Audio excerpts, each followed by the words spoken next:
Shalom mushuti bakunzi ba Hoziyana TV aho muherereye hirya no hino, tubanje kubasuhuza mu izina ry'umwami wacu Yesu Kristo, tubifuriza kugira amahoro y'Imana.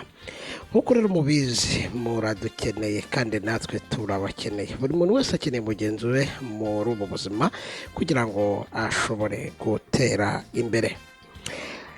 Reka rero twibutse abakunzi ba Hoziyana TV mudukurikira muri hirya no hino, twibutse yuko rwose niba utarakora subscribe uyu ari umwanya wawe mwiza kugira ngo ubashe gukora subscribe aho ngaho hirya rwose ku magambo yandikishijwe mu nyuguti z'umutuku subscribe, ukandeho maze urebe hirya gato hari akantu k'inzogera gahari, nako gakandeho kugira ngo amakuru yose aza abashe kukugereraho ku gihe. Reka rero amakuru yacu y'uyu munsi mw'abantu mwe ntabwo bisanzwe birakomeye, aho amakuru dufite aturuka mu gihugu cy'u Rwanda. Ibi ni ibintu bigiye rwose bishimishije cyane. Hano rero mu karere ka Gasabo, hano rwose mu Gakinjiro ka Gisozi, ngo hari amakuru adasanzwe y'igitaramo kirimo kitegurwa kidasanzwe, cyateguwe n'urubyiruko rwo ku itorero rya Bethesda Holy Church. Itorero Bethesda Holy Church ni itorero riyobowe n'umugabo w'Imana, umugabo w'intwari, Bishop Rugamba Albert, umugabo w'intwari cyane wagiye akora amateka adasanzwe tuzagenda tugarukaho, washoboye kandi no kubakira Imana inzu igarura icyubahiro cy'Imana. Reka rero ngo kuri uyu munsi rero urubyiruko rwa Bethesda Holy Church ruyobowe na Bwana Evangeliste Olivier ngo rwaba rwarateguye seminari cyangwa se rwarateguye Youth Week ikorwamo ibikorwa bigiye bitandukanye byibanda ku kwiga ijambo ry'Imana, aho bagenda batubira inzobere zitandukanye mu ijambo ry'Imana. Kuri iyi nshuro rero ngo bazanye umwihariko wabo, aho uhereye ku nsanganyamatsiko igira iti inzitizi z'ububyutse, cyangwa se mu rurimi rw'icyongereza bise ngo the barriers of revival. Murumva rero ko ntabwo ari ibintu biba byoroshye mw'abantu mwe. The barriers of revival ngo niyo topic urubyiruko rw'itorero Bethesda Holy Church rwahisemo kuzaganira kuri uyu mwaka. Reka mbibutse ko iki gikorwa ari igikorwa ngaruka mwaka. Ubwo rero twaganiraga n'umuyobozi w'urubyiruko mu itorero rya Bethesda Holy Church, Bwana Evangeliste Olivier Rwandezi, yakomeje atubwira ku nsanganyamatsiko agira ati ubundi urubyiruko dufite iyerekwa ryo gutegura urubyiruko ruzana impinduka n'ububyutse muri sosiyete ndetse no mu itorero.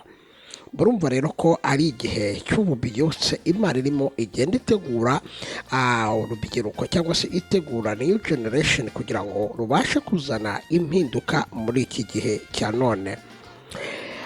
Mu gitaramo kandi, cyangwa se mu giterane cy'uyu mwaka, batumiye abakozi b'Imana b'inzobere mu ijambo ry'Imana bazabafasha gusesengura inzitizi z'ububyutse. Aha rero reka nibutse abakunzi ba Hoziyana TV ko iki kintu ari igikorwa kidasanzwe itorero rya Bethesda Holy Church ryagiye ritegura, cyangwa se ryateguye mu guha uburenganzira urubyiruko rwo mu itorero kugira ngo babashe kugira ibikorwa bigiye bitandukanye bizana impinduka muri sosiyete bategura.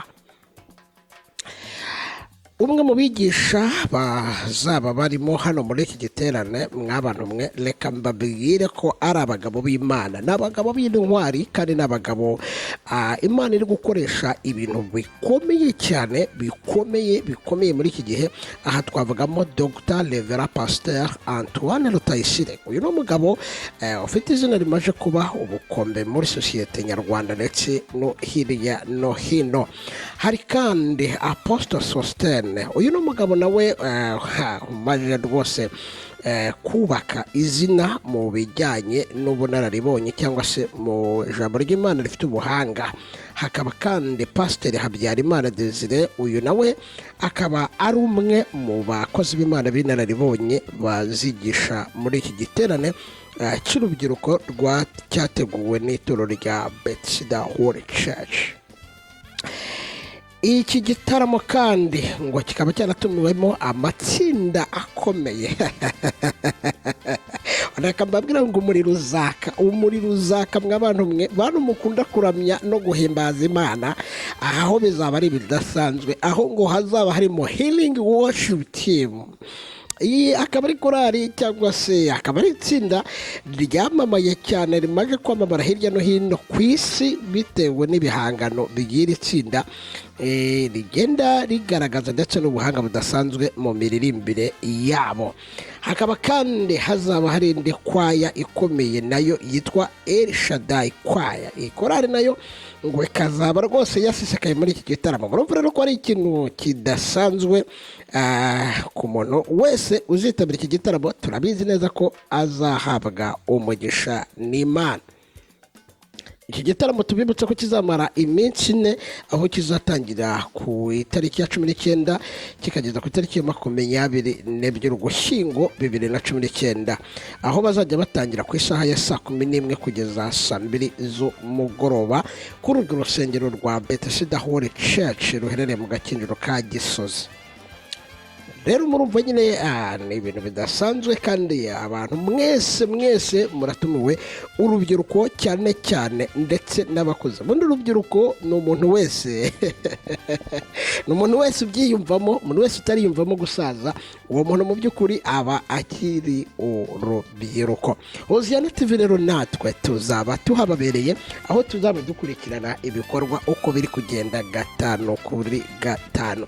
Reka rero tubifuriza kugira amahoro y'Imana, kandi tubifuriza gukora subscribe kuri channel yanyu kandi yacu, aho tubifuriza gukomeza guhabwa umugisha n'Imana muri iki gitaramo.